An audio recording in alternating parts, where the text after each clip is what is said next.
আসলে এখানে দুপুর 2টার সময় রামজীবনপুরে আসলে ঘের দখল কেন্দ্র করে এখানে গোলাগুলি এবং হাত বোমা নিক্ষেপ করে। এখানে বর্তমানে 5 জন এখানে আহত আছে।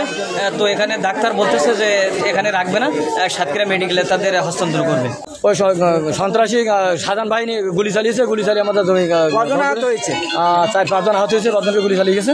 এই এখন কি অবস্থা? তাদেরকে হাসপাতালে নিয়ে আসে? হাসপাতালে নিয়ে আসে। ঘটনা হয়েছে বেলা 2টার পরে। 2টার পরে তারা কিভাবে আসছিল? কতজন আসছিল? তারা 3-4 লোক নিয়ে আসছে সাতক্ষীরা থেকে, সখীপুর নলতা। সন্ত্রাসী ডাকাত বাহিনী ওদের যার কি বাইরে আছে বাহিনী সব সাথে করে নিয়ে এই অস্ত্রগুলো তাদের কাছে, সব অস্ত্রগুলো তাদের কাছে। যারা আহত হয়েছে এরা কি জমির মালিক আহত হয়েছে না?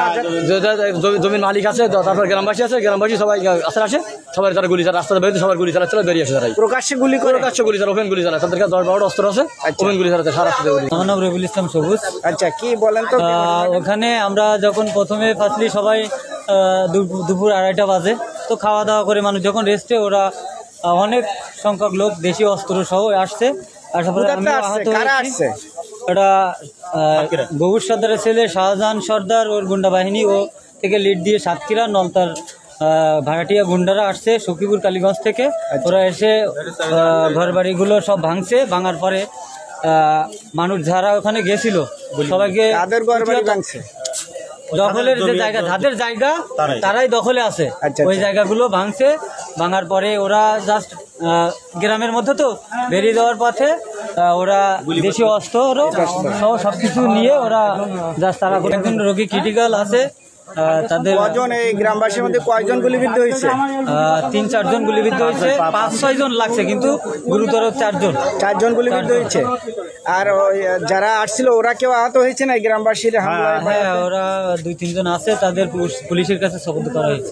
ও, তারা পুলিশের কাছে আটক, গ্রামবাসীরা ধরে পুলিশের কাছে দিচ্ছে? হ্যাঁ, গ্রামবাসীরা পুলিশের কাছে। কতজন লোক আসছিল ওখানে? অনেক। আসলে ওই সময় আমরা সবাই রক্তাক্ত মতো ছিলাম, আমি নিজেও আহত, আমরা ছিলাম অল্প কয়েকজন, সবাই আমাদের উপর হামলা করছে। এক্ষেত্রে অত সংখ্যক মানুষের দেশীয় অস্ত্রের সামনে আমি নিরস্ত্র মানুষ, আমার কিছু করার নাই। ঘটনা ঘটছে 2:30-3টা মেবি, 2:30টার দিকে না? তারাগুলির মাধ্যমে এবং বিভিন্ন এর মাধ্যমে চালানো হয়েছে তাদেরকে।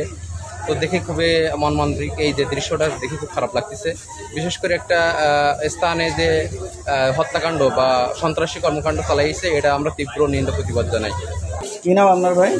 মোহাম্মদ আরিফুল ইসলাম। মোহাম্মদ আরিফুল ইসলাম। আপনার কোথায় লাগছে গুলি? কারা আসছিল এখানে বলতে পারবেন?